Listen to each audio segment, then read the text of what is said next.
All right, welcome, welcome, welcome. We are back for the Positive Deposit Podcast, where we transform minds to change lives. I'm your host, Presley Nelson Jr., founder, president of Positive Deposits, and the host for the night. And I have a special guest tonight. Usually we have cancer survivors, we've had doctors come on the show, but we, thought about it and said, caregivers, they matter too. And so I have the pleasure of having Taron Johnson. Yeah, he's a bison. You see it, Hey, you know,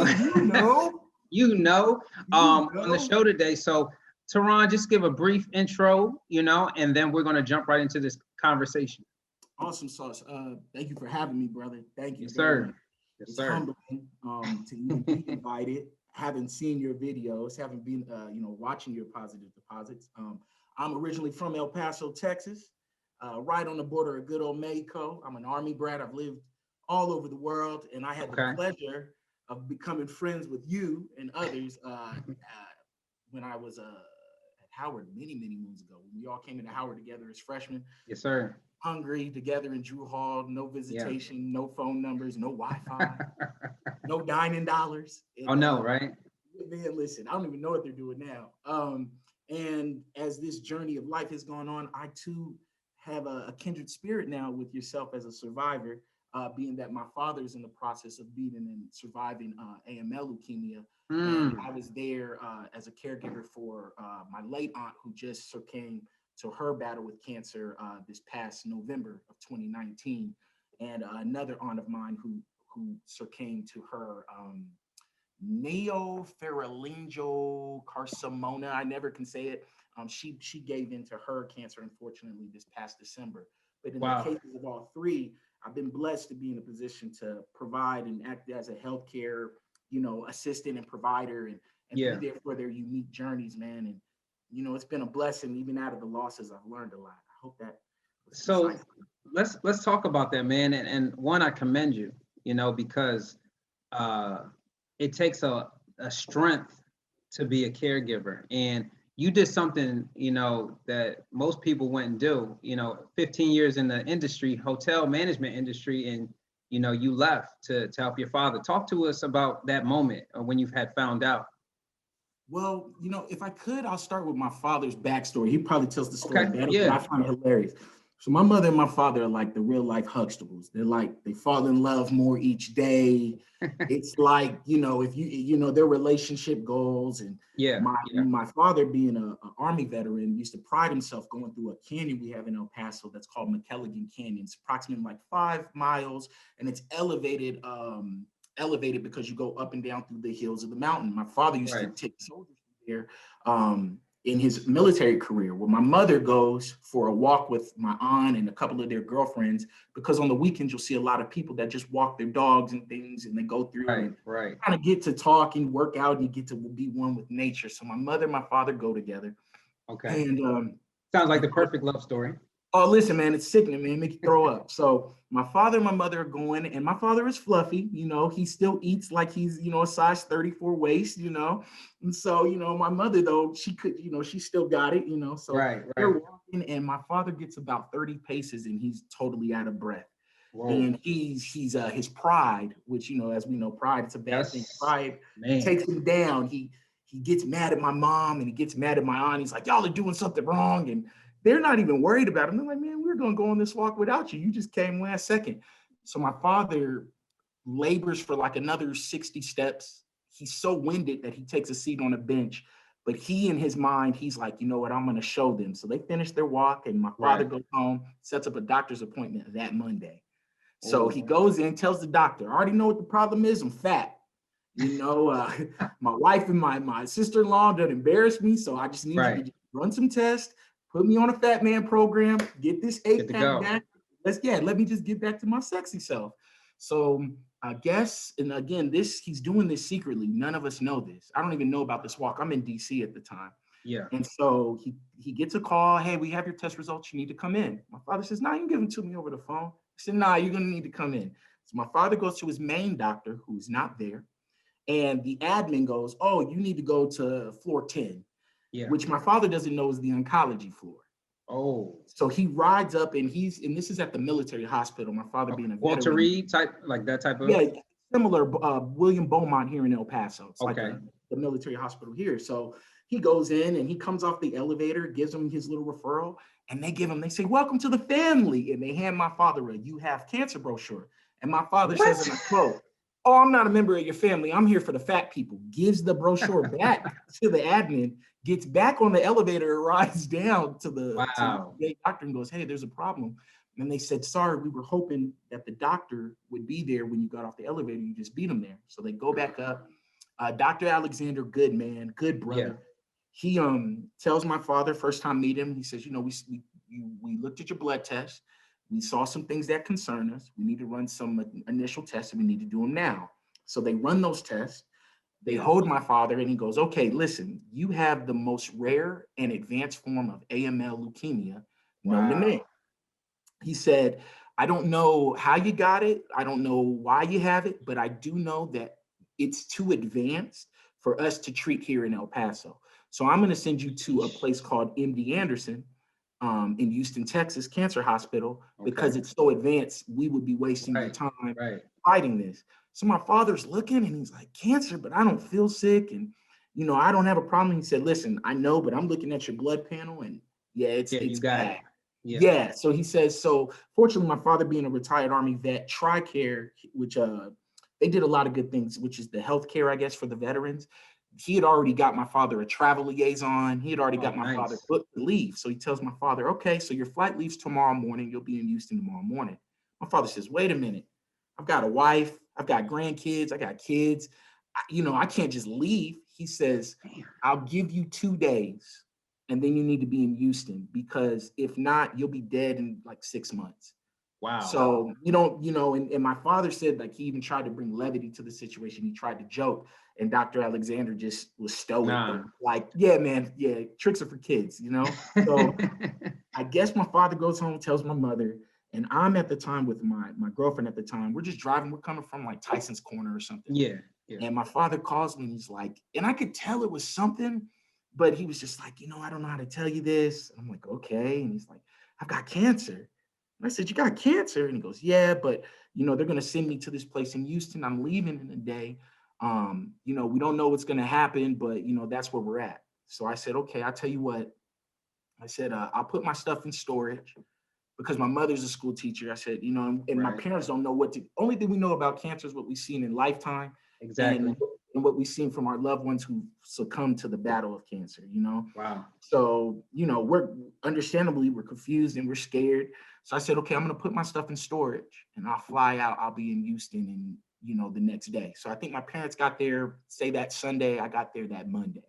Wow. So go to MD Anderson. I go with my father to check my father in. My mother and I go.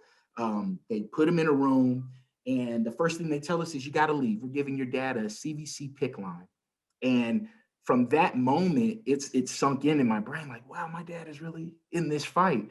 And because the call came so quick and the turnaround to be in Houston happened within 36 hours, I don't think I ever really got a chance to process what was going on. Right. I just felt, I'm the oldest but least mature in my family, but I felt like I had a responsibility to, try to be the man of the house situation, try to be the person who's going to be like, "Okay, I'll handle all of the procedural things that are going to come with this, so that my father can focus on trying to beat this cancer and my family can focus on just loving on him and praying and, getting through it." And it was a journey, brother. We got there. Dr. Pamaraju was my father's first doctor, and Nurse Gurley was his first nurse. Nurse Gurley had breast cancer. She had lost both of her breasts while beating breast cancer. It was awesome talking with her because she could identify with what my father was going through.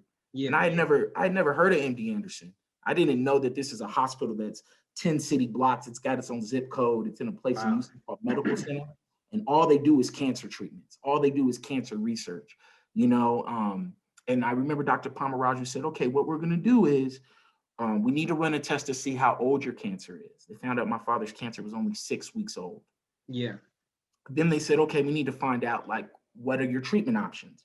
So they found out immediately. They said, "Okay, it's so advanced, you'll be dead in that 6 months. We think you'll be dead. Chemotherapy is not going to work. We're going to do chemotherapy, but we're going to do that while we find you a stem cell donor." So, and feel free to interrupt at any time. No, it's interesting that you just adjusted, right?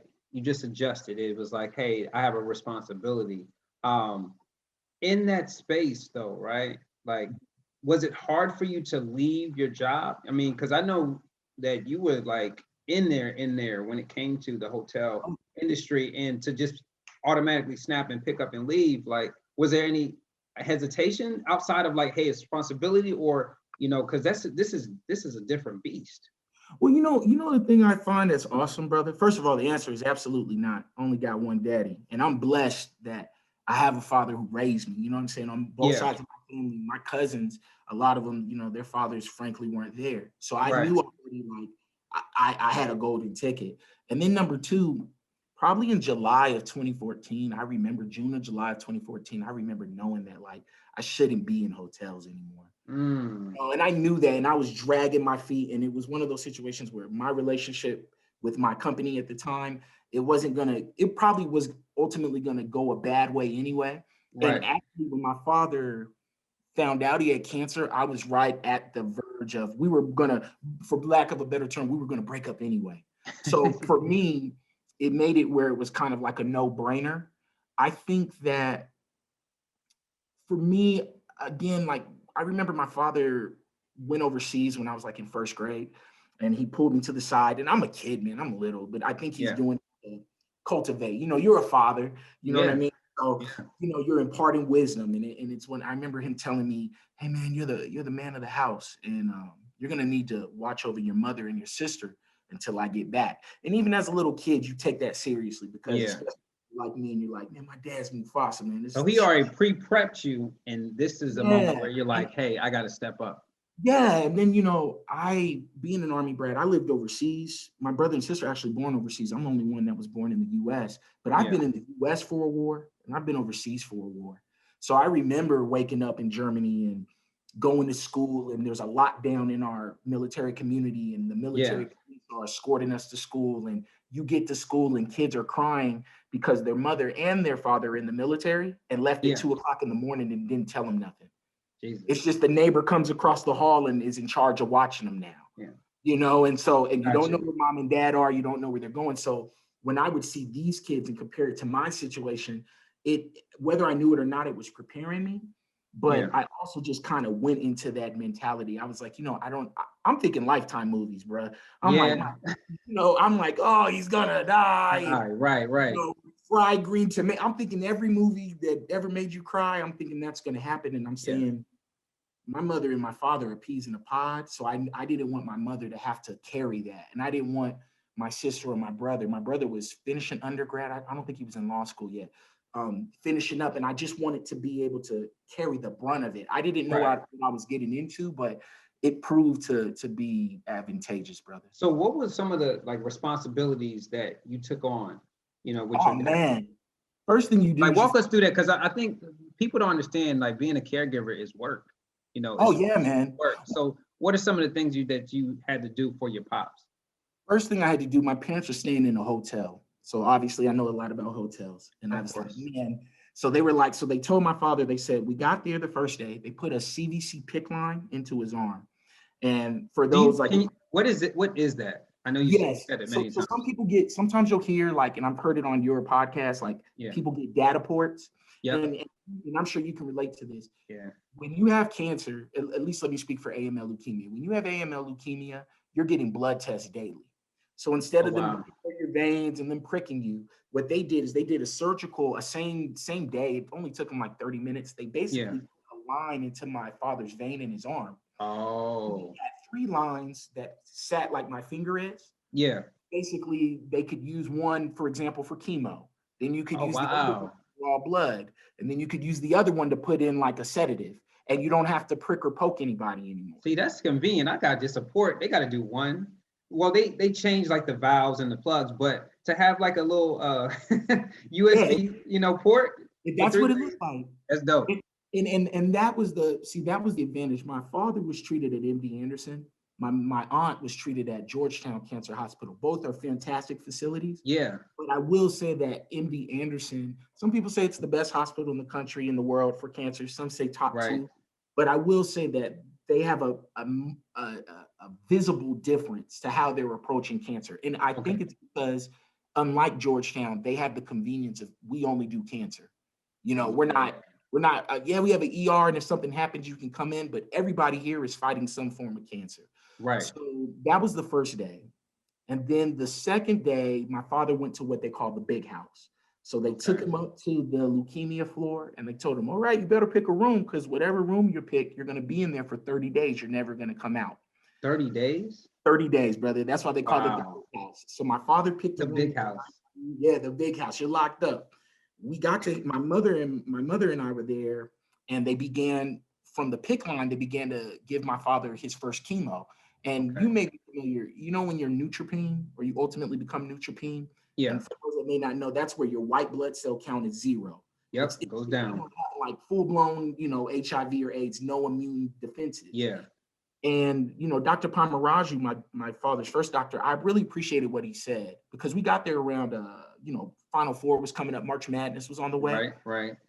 And I remember he said, hey, I love basketball. He said, so Mr. Johnson, we're going to run a full court press on your body. And we're going to kill as much of you and all of the cancer, but we're going to kill all the cancer and as much of you as possible without killing you. But it's gonna be a journey. So, you know, we're sitting there, and they said, I know that your father's only been here 10 hours. I know your husband's only been here 10, 12 hours, but his cell count is dropping so quick that within the next 2 hours, you all are going to have to talk to him through glass. So my father was in this room, and there was a window. We could talk on the phone. There was a speaker you could hear throughout the room. Yeah. And it was rough for him, man. No showers. Had to use the bathroom in a bucket. Showers. For 30 days. Wow. The bathroom in a bucket.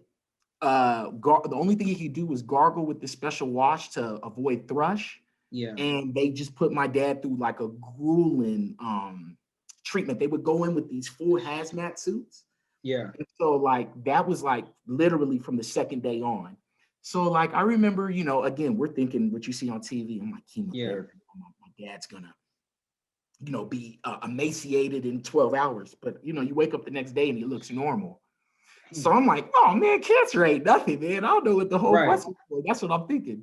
But they would warn my father. They were like, hey, listen, day 7 is when you're going to start to feel something different.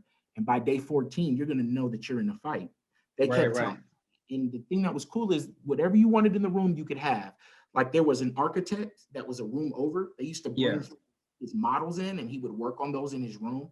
Because again, we're there for that full 30 days. Right. They brought my father like an exercise bike, and like the first day press, he was doing his thing, bro. He was like, I'm gonna whoop cancer and blah, blah, blah. Yeah. So as he's going through that journey, the first thing I knew is I said, okay, I'm gonna be here, because Houston's about 13 hours from El Paso. Oh, wow. 2 time zones over.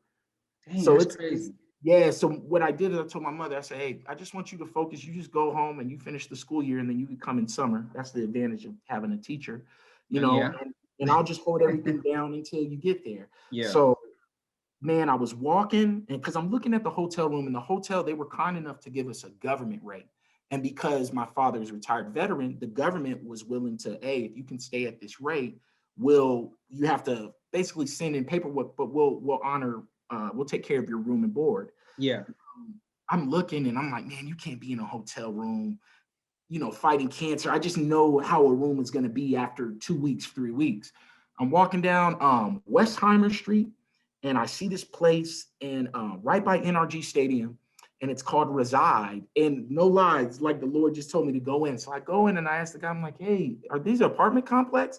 He goes, yes, I own the complex, but the catch is I only allow people who are getting medical treatment to stay here. I don't care what kind of medical treatment you're getting, but you have to stay here. I said, what? He said, yeah, we don't sign a lease. You know, you don't have to give me 30 days to move out. So I'm like, do you have any openings? He's like, sure. So he shows me a 2-bedroom apartment, full Wi-Fi, fully furnished, balcony, 2 bathrooms, laundry room, everything in this apartment. Wow. A gym look at there. God.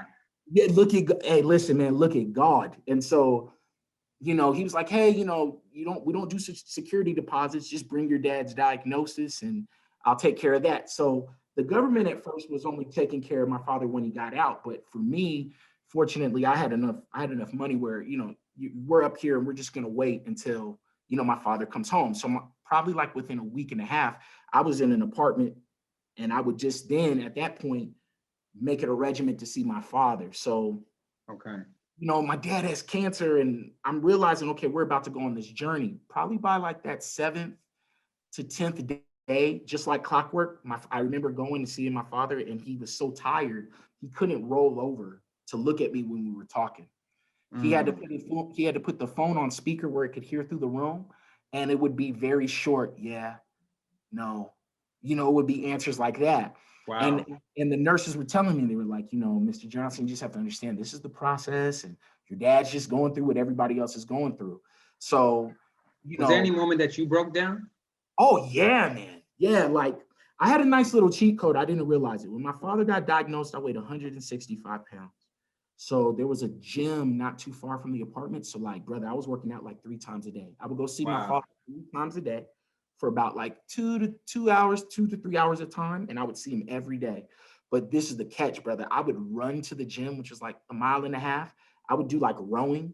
I would get my butt kicked in spin class by like all the women in there. They kicked my butt, and then like I would lift. I went. So that was more like an outlet for you. Yeah, but I don't even realize it at the time, because Press, I was so focused. I went from 165 to 218 in about 4 months. What? Oh, brother, I'm 190 now. You know what I'm saying? Like I always had the fat head, but I don't miss a meal now. But it was just because I'm like you're saying, I'm not realizing I'm in trauma. I realized that it was real to me. My father would get a blood test every day. So like now I can read a blood report. And with leukemia, you're looking for your blast. Well, let me be specific. With AML, you're looking at your blast count. Yes. And for those that don't know, that's the amount of white blood cells that are getting blasted out of your bone marrow. And as you know, with AML leukemia, these folks, their number is at a dangerous level. So like, I would read my father's blood count and I would look at all this, but as long as this count was down, we knew that the chemo was working. And we were doing chemo. My father ended up doing over a dozen rounds of chemo because we were trying to find a match. Well, the government had to approve him for FDA experiment to get stem cell. And then after that process, which took some time, then it was about finding a match. So one time my father, we're prepped, we're thinking we're going to be able to move into stem cell, and my father's white blast count does what's called a relapse. So I remember I'm in the apartment. My mother's come down for like spring break. She's staying with my dad, like, because this is after the first month. So he can be around people. You just have to have your mask on pre-COVID. Right. And my mother and my father there, and they've got Dr. Pomeraju, the main doctor, and Dr. Sharia, my father's stem cell doctor. And they're on speakerphone. I'm at the apartment by myself, and I say, hey, listen, we had a relapse. Could be that your dad has an infection. It could be that the cancer's fighting back, but we're going to figure it out. And like Press, I kept it cool on the phone. Thank God it wasn't like this where they could see me. But when I hung up that phone, man, I didn't cry. I wept. Wow. And it wasn't even that I thought my father was going to die. It was just that the reality, I had been so zeroed in on, Pop, what do you do? Oh, okay, I pay these bills on this day. Yeah. So, get in the mail to make sure that, my mother and my father had this breakdown of how they do everything. And I was trying to take my father's responsibilities so that my mother could try to maintain as much as possible. I would see the stress on my mother. So like, I remember though weeping, man, like Press, I'm like, there's nothing I can do to help my dad. And but it's a good thing because although I'm a heathen, I know that God is real. I'm speaking for myself. I know that God is real. And you're gonna all that stuff you may say, in the church sermons or you sang in the pews, all of that is gonna get tested, you know what I mean, in this process. And so ultimately it was good because the only choice I had was to go and pray. The only choice I had was to tell God, hey man, last I checked, I didn't hang the earth on nothing. I can't stop what's happening. So let me stop thinking that whatever I'm doing is delaying this, and let me just run back into your name and have confidence that you're going to ultimately. So do you feel like your faith has grown stronger since this? Oh, yeah. But not just my faith and I always understood that, you only get one time. Nobody gets out alive. We're all going to pass from something. Hopefully we all die fat and happy. But what it did, what this process has shown me is you better get to living. You better get to living because it's coming with however it comes. And, I've heard this before, they say you're born in one day, you die in one day. So it was, and I love that because what it was showing me is prior to this, I would obsess over things like this. When you're a kid and you're learning about that, man, listen, that's going to come and that's going to take care of itself. What are you going to do in this space of time that you're given? You know what I'm saying? Whatever it is. And having to face my father's mortality forced me to have to confront my own mortality. It forced me to have to admit that, hey, man, at the end of the day, this whole God complex that we all are guilty of, we all think we wake up and we can walk to the bathroom. But as you know, as a two-time survivor, yes, sir, take getting up for granted or wiping yourself for granted or eating food and keeping it down for granted. And this thing will humble you. And it will it definitely will humble you. I mean, going through it twice in two extremities, right? Large B cell, an aggressive tumor that grows 60 to 70%, to stage 4 cancer where my liver has lymph nodes and I'm not able to get the nutrients. My weight goes down to almost like 145 from 180. And so it's not easy. It's not easy. Oh man. And y'all the toughest people on earth. You know what I loved about MD Anderson and it being a cancer hospital? It showed me that cancer is not as petty as humans. Cancer don't care what God you pray to. Cancer don't care what your melanin count is. Cancer don't care what your bank account say. It'll come and it'll hunt you. It don't care if you're young or old. And I got to see they have these rooms of worship on the facility where they're independently throughout where you can go. And it was beautiful. I'd see Muslim brothers praying with Jewish brothers, praying with Christian brothers, praying with atheists or spiritual people. Because at the end of the day, this cancer is a unifier. I saw not MAGA individuals, but I saw, maybe staunch Republicans and left liberals all in the same chemo hall. And hey, man, we don't have no time for politics. We're all trying to kick cancer's butt right now and live. And I tell you, I would go, my father would do these chemo sessions, press, they'd be like all day. And when I say they're all day, I'm talking like an 18-hour chemo session. 18 hours? Yeah, sometimes like he would have the option to either stay in the hospital and finish it, which he always would choose. My dad was the type, he's like, I love you, son, but if something goes wrong, I need to be close to the ER. I'm like, yeah, bro, you need to be close to the ER. I'll come pick you up. And so he would like go in, but they would give him the option like, hey, you can go home with your IV and then you come back in the morning, but he would just stay. So, you go in here in the morning, press, man, this little kid walks up to me and I'm just waiting on my dad. He's going back in the room and this kid is talking, say, hey, what kind of cancer do you have? Press, he's got to be like 5 or 6. I said, oh no, I don't have cancer. My dad has cancer. He said, oh, okay. Well, I have, press, he's telling me about this kind of cancer he has and he's getting ready to go into chemo. And I'm in here crying like I got cancer. Like I'm going to go into chemo. I said, strong. Listen, man, and you already know this, your mentality is key. Mental is key. So always. I'm like having to give myself the speech. I'm like, you need to straighten it up because if you can't break this little kid down who clearly is tougher than you, but I'm just looking at the vibrance in this kid and like the excitement to defeat this foe he has. And there were daily humble reminders. Every day, man, I would see stuff like that would just humble me and let me know.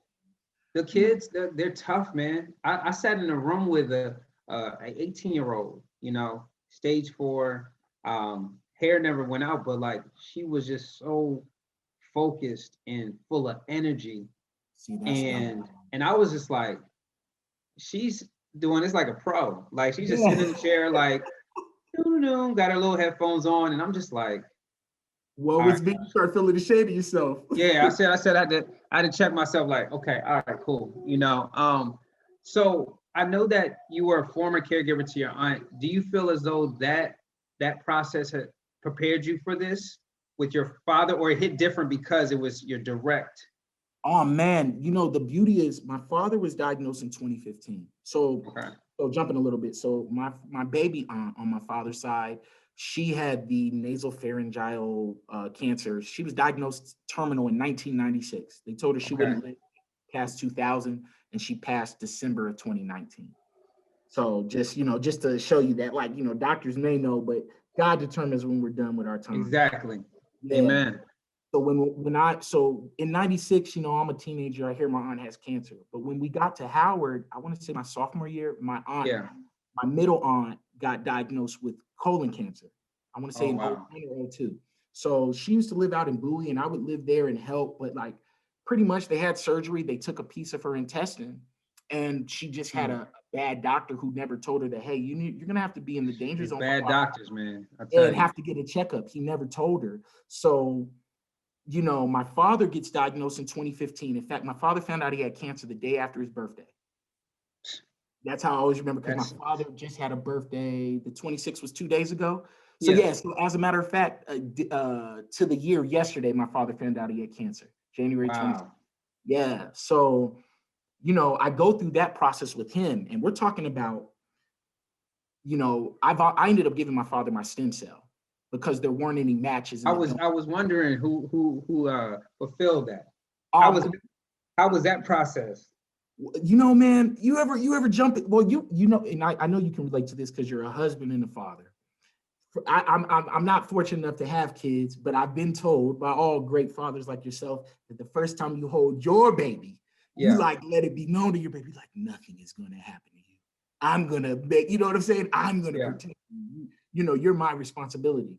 Well, the thing is that that's kind of what ended up happening. Like you almost switch roles. My father Yeah. almost became like my son, and I became as his father. Wow. Because most African Americans and most Latinos, for that matter, we don't participate in the donor bank. It's We very don't. unlikely that you're going to get your match. And although your match can be anybody on earth, from what the doctors had explained to me, and I apologize if I've got it wrong, I'm a layman, but pretty much you have a better chance of it not being based on sex for a match. But Uh-huh. like you're African American, you're more than likely your match will also be African American.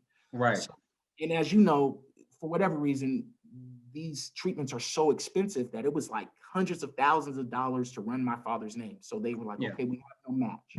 Then they said, hey, what we're gonna do? We'll check and see if your sisters and brothers match. But they Wow. weren't, they either was my aunt had cancer, so she wasn't eligible, or Yeah. it wasn't strong enough match. So we're sitting there, and they had already told. I remember we're in the stem cell office, and they said, okay, we're gonna do another round of chemo. But the problem is if we don't find a stem cell search, even though we'll do a month of chemo, within 3 to 6 months, your cancer will be back like nothing happened. And Shoot you. eventually we'll do chemo, but eventually you'll give out to it. So I'm Yeah. sitting there and I'm looking at my father. My father, to his credit, man, he looks concerned, but he's looking like, okay, I'll figure it out. And before I know it, man, I'm like, hey, can I volunteer?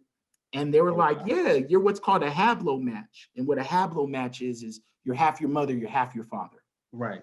And so, again, I'm not a doctor, but from how I understand it, when you have AML leukemia, your 11 and your 17 chromosomes cross. They're Yeah. not sure as to why that happens. But what they have found out, and in this study that my father and I are a part of, they Right. have found now that they can scrub the DNA Yep. of a AML patient, take the 11 and 17 chromosomes out of your DNA, and implant the 11 and 17 chromosomes from someone healthy like myself. Wow.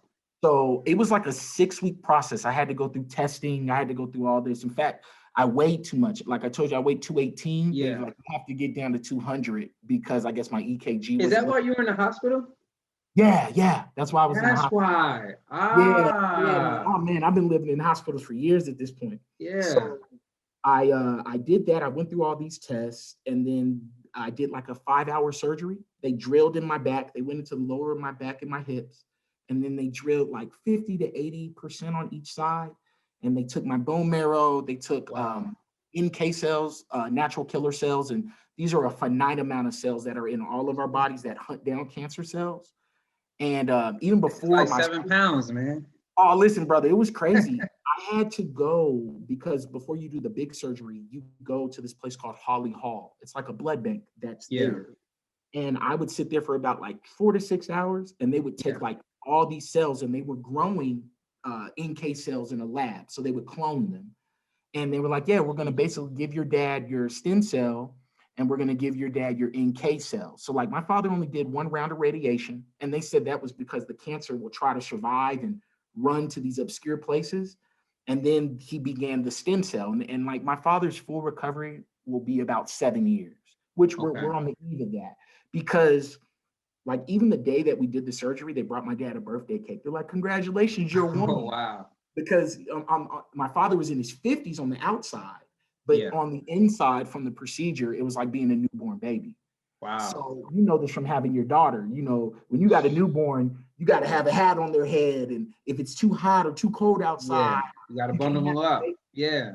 And brother, it was just like that. My father had to go everywhere with gloves, and he has to wear a mask. And for 2 years straight, he couldn't be around kids or dogs, and he couldn't cut grass. So coming back to El Paso, that was what I was serving as. Like, you know, just letting my father rest up and try to get back to who he is. And it was like watching a kid. Some days my father would look normal.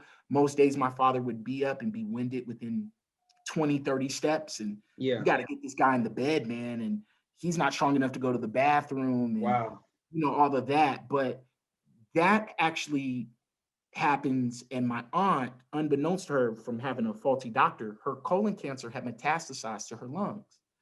And Jesus Christ, man. She went in to get a eye checkup. She wore glasses, and her doctor looked and said he saw little lines in her eyes. And he never told her anything with cancer. He said, "Hey, listen, I need you to go do this test because I see something in your eyes I'm not comfortable with." Well, whatever that test was, they find out. They say, "Okay, you've got stage 4 lung cancer. You've got 2 months to live." You've got 2 months to live. So my aunt, who is my father's the oldest in his family. My father's going through his treatment. She doesn't want to tell my father, even though we've done stem cell. So she suffers alone until the pain got so bad. And I'll never forget, she calls in February the following year. And she's talking to my dad, and she's like, you know, I can't get the chemo on my own, and I'm bad off. So I said, hey, listen, I'll fly out there tomorrow. So I flew from Texas to DC the next day. I lived there for 6 months, and it was just a totally different process. My aunt was like really in a bad way. She was a teacher her whole life, had to go to court to fight to get her retirement because when she delivered her papers that she was terminal, they let her go that day. Told her, thank you so much, let her go. So then, you know, I had to go to court, had to hire an attorney, had to do that. And then, and fortunately, God is great. They ended up giving my aunt like her back pay from her retirement. And then they set her up where she would get paid once a month, direct deposit. Then I had to go back to court and meet with Social Security because she was terminal, but do we pay for it? And that took a couple of weeks, but they were kind enough to do a back pay, and they I guess she had paid so much in, she was getting a check from them. So what it was doing was every month she would get a check from her retirement, and then 2 weeks after that, every month she would get a check from Social Security. So it allowed her I was able to put her in an apartment that she could keep, and because she couldn't work anymore, but you know, the bills are due. No question. Yeah, brother. And then like, you know, I told my aunt, and I said to her, you know, when I got up there, she was like, so she didn't want to be an inconvenience. And I said, hey, listen, Auntie D, I'm gonna tell you like I told my dad. I said, we come in together, we leave together. So, you know, whatever happens, when we go to this chemo session, it could be 6 hours, 18 hours, just whatever, man. I'm gonna get a good book, and we're gonna sit here and we're gonna do this together. So we would drive to Georgetown in the morning, you know what I mean, do the chemo sessions, and we'd come back, and you know, there were a lot of ups and downs, brother. And like when I say up and downs, I mean my auntie was in the ER 4 or 5 times, you know, calling the ambulance, coming over and finding my, because I would go and make her breakfast and, you know, get her dressed. And then my other aunt, who was also sick with cancer, lived together. So they kind of were helping each other. Right. And I was living somewhere else in DC. So I would come in the morning, man. I come there and like, I've seen it all, man. My aunt knocked out on the floor, calling the ambulance, telling them I think she's alive, but thinking she's gone. These are things that were happening. But because of watching my father be sick, because we were at MD Anderson for over a year, and then we were in El Paso on this mend going into year 2. Right. It prepared me for that part. I remember asking my aunt, I said, what do you want? You know, because, you know, here's this diagnosis, but you know, they're practicing medicine. That's the thing I love to tell people. They're practicing medicine. They don't know any more than you or I know. They're just practicing. And we pray to, and we believe in a master physician. So the doctor could tell me whatever they want to tell me, and I'm not challenging their acumen. I'm just saying that until the head physician says whatever it is, that's what it's going to be. So my aunt said, I want to see my daughter, my youngest cousin. She was studying abroad in Italy. She said, I want to see my youngest daughter come home from Italy. So my cousin was in Italy for like a month longer. She made it home. So I said, okay, they told you you'd be dead in 2 months. You already made it 3 months. You're already alive. I said, what else do you want? She said, well, I want to see my son graduate college. My other cousin was a senior at Maryland. He graduates. So I said, okay, we've seen that. What do you want? She said, well, I want to see my daughter now graduate from Syracuse. My same cousin who came from Italy, she graduated the next year from Syracuse. Right. So Wow. these are the things that I was seeing in real time. And like, I end up, my aunt was sick, but we ended up meeting with the attorney and we built what was called an irrevocable trust. Yeah. Because Of the course. thing that I found as a caregiver was we had deaths in our family, but we had never had the will conversation. We had never had the, okay, so who gets called when someone dies? Where does Yeah. this money go? How do these bills get paid? So thanks to the law firm, Griffin Law Firm, this great sister, they showed me how to make an irrevocable trust, which meant that when my aunt passed, her monies would be protected. The state couldn't take those monies. Right. And they could be given to my 2 cousins. Got it. Got it. You know what Got I it. mean? Yeah. And it was like and then like having that hard conversation with my aunt about her funeral, having that conversation with my aunt about what do you want to be buried in? These are things I never thought I'd ask somebody. Yeah. And these are the things that were happening to me in real time.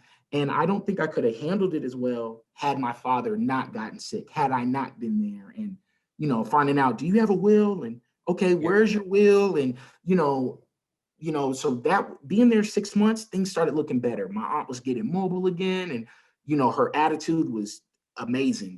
She was focused on beating this thing. So I come back home to Texas. I'm helping out my father and I get a call October 6th. And my aunt had gone in for another chemo treatment and they were like, hey, she's not responding well. We want to intubate her. But you're the medical power of attorney. We need your permission. And I said, no, I need to see her. I'll put my eyes on her. And when I put my eyes on her, then we'll make a decision. So the doctor tells me, and Press, you probably experienced this as a survivor. And I don't mean this as a negative to anybody in the health field, but they see life and death and they understand the mortality and the fragility of life, that sometimes they're cavalier when they're explaining to you about like, oh, someone's going to pass or someone's going to die, or, you know what I mean?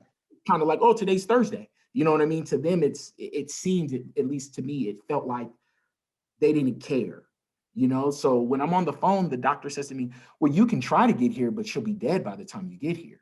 Jeez. So I said, well, then I guess she'll be dead. Right. I don't know who you are, and I need to put my eyes on her. So I told my parents, we talked, and I called my church elder and talked with him. And I just was asking him, I said, I need God to like show me. I don't even know what I'm walking myself into. I need God to help me in what I'm going into. So, we prayed. And when I got up there, I could see the miracles that the Lord was doing. The first thing is I talked to my aunt and she's in bad shape. I said, okay, well, what do you want to do? And she said, I don't want to die here. I don't want to die in this hospital. I said, okay. So they ended up moving my aunt to the ICU floor. She needed to be put on a high flow and a BiPAP machine, which I found out later are the first 2 respiratory or ventilator systems you're put on before you're put on an ultimate ventilator. So you should have seen it, Press. They're meeting with me. The hospital's meeting with me, and there's nothing else we can do. Your aunt only has 5% of a lung left, and she's starting to stat out, and they're just telling me all these horrible things that are going to happen. And so I said, with all due respect, my aunt was diagnosed with the cancer return. You told her she'd be dead in 2 months. We're into a new year, so we'll just go day by day and we'll take it as it goes. Yeah. So, brother, I ended up being there from the 6th. My aunt passed, I believe, I could have my dates mixed up. I believe November 5th, my aunt passed, So, and I was there with her every day except for Halloween. I remember that day because my cousins, her kids, were able to come in from school and come see her. But like, you know how it is, Press. You have to see what God is seeing. And that's what I kept seeing. I kept seeing the outside coming in and telling me, oh, she's sick and this, that, and the third is going to happen. But all I kept seeing was a miracle because my aunt had asked God for more time. And oh my goodness, we got a day. Oh my goodness, we got a week. Oh man, we're at a month. You know what I'm saying? So I'm starting to look at it like this, and like everything that my aunt had asked for, she got, other than the ultimate of I want to see my kids grow old. You know Right. what I mean? She didn't want to die in the hospital. We were able to get her to palliative. I can never say it. It's okay, man. Hospice. There we go. The hospice. We were able to get her to a place that was near her apartment, and Yeah. her loved ones, everybody could come and see her, and she got to pass with dignity as much as possible. But it just changed me, brother. It really did. It really changed me, but it prepared me. I lost her. A week later, I came home to Texas. I lost my grandmother, but I got to see my grandmother before she passed. Right, right. And then about 2 weeks after that, I lost my baby aunt. You know what I'm saying? But I still have my father. So I've seen both extremes, and Yeah. It was a lesson.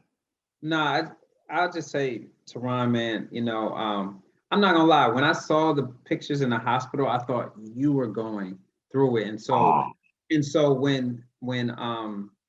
I'll be honest with you, I thought you were a cancer survivor. However, however, though, just hearing the journey that you had as a caregiver, and you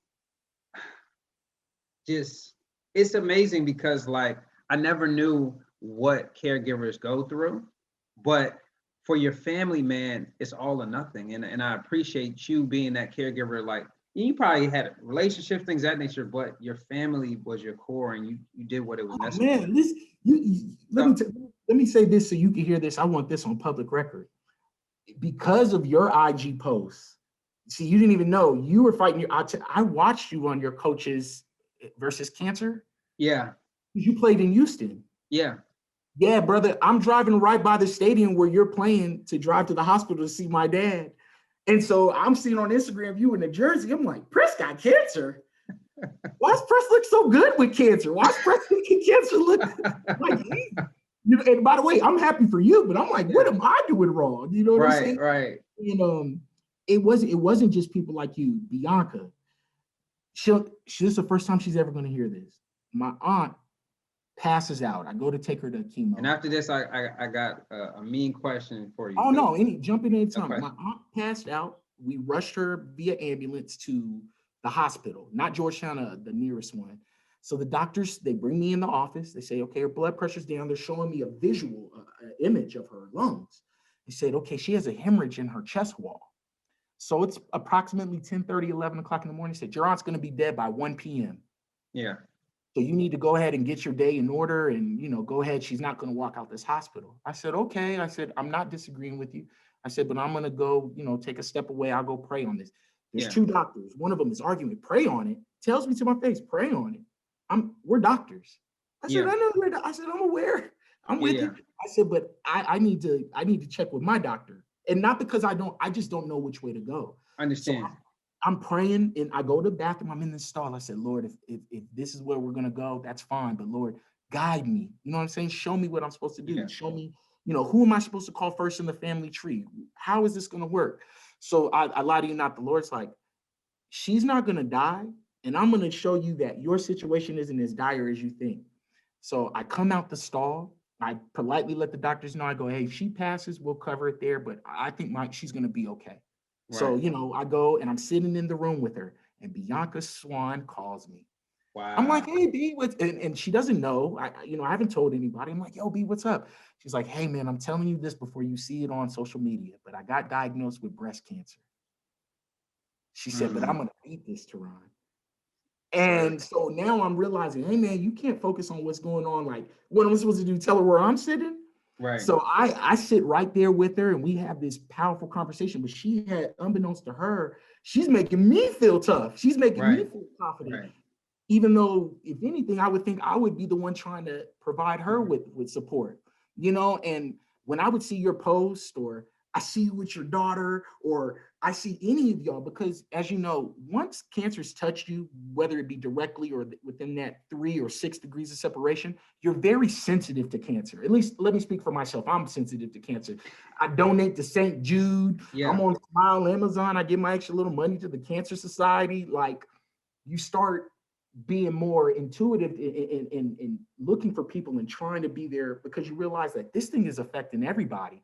Yeah. And that was like one of the greatest things. Like, that's why I love your podcast so much. I appreciate because it. when this was happening to me in real time, I didn't know anybody I could call. I didn't know anybody I could ask. And what was the worst part is, people you love so much, there was nobody I didn't know anybody with cancer Definitely. to talk to. Well, so we're gonna wrap it up, but I would say we usually have our positive deposits, and we ask our guests what are at least 3 positive deposits. You've already dropped so much knowledge. What is one thing, if you can sum it up in one thing, or maybe 2 things that you as a positive deposit for any caregiver or someone that ends up becoming a caregiver, that you would, spread, give to them? At least 1 or 2. The first one I'm gonna give to a lady who is a cancer survivor like yourself. I heard her I had to do like a counseling class in order to be a caregiver for my father that they made me go through. And she said, as long as you live 1 second after you find out you're diagnosed with cancer, you're a survivor. Mm. She said, people get too caught up on the diagnosis and when you've already lived, you've already beat cancer. If it wasn't going to be cancer, it could be old age, it could be something. And that leads into the 3 things that I've seen. And you got to have God or faith. I'm not telling you who to pray to, but you need to have faith in something. Amen. And if you have faith in that mentality, yes. Like, man, you're a warrior, brother. Like, you beat cancer twice. You're a bad man, bro. You a bad man. No, hey, I'm watching it. You know what I'm saying? And not just you, I've seen all these other warriors. Yeah. And then after your faith, you got to have, like you said, a family core, family, friends, people who are going to go into that fight with you. And even as a caregiver, you'll be shocked how many people are calling and checking on you. And then the third thing, and I've heard you talk about it before, medicines, insurance. Please go see the doctor if you don't feel good. Please go see the doctor every year, just in general. And please make sure that your insurance, whatever it is, is equipped to handle this so that you don't have to go bankrupt or, choose between, paying your mortgage or putting your kids through school. Exactly. And this, people are making that decision all the time, but that's what I would say, brother. Well, man, it's been a pleasure, man. And I learned so much today, man, but it's you are the epitome of a caregiver, man. And I know this is going to touch many. So for those caregivers that need some tips, tools, where can we find you, Taron? Where can they reach out to you? Brother, listen, I'm not on social media all the time, but I promise I answer. But I am Taron Johnson. Okay. You can see me on Instagram, or you can see me on Twitter right there. And I promise you, I don't have all the answers, but I'll point you to the people who do. No doubt. I'll be like, you need to call press. Yeah. So no, you heard it. You can find him. I am Taron Johnson. Of course, to catch this, you come to our website, www.positivedeposits.org. We're on all streaming platforms: Spotify, Apple Music, Google Podcasts, iHeartRadio, and we have our YouTube channel. So definitely subscribe. And of course, without your donations, it's tax-deductible donations. We can't do this. So with that, man, we're going to call it a wrap. But Taron, I love you, man. I appreciate you, man. And you are part of this Positive Deposit family. And of course, we are transform minds to change lives. So yes, sir. All right, bro. Brother.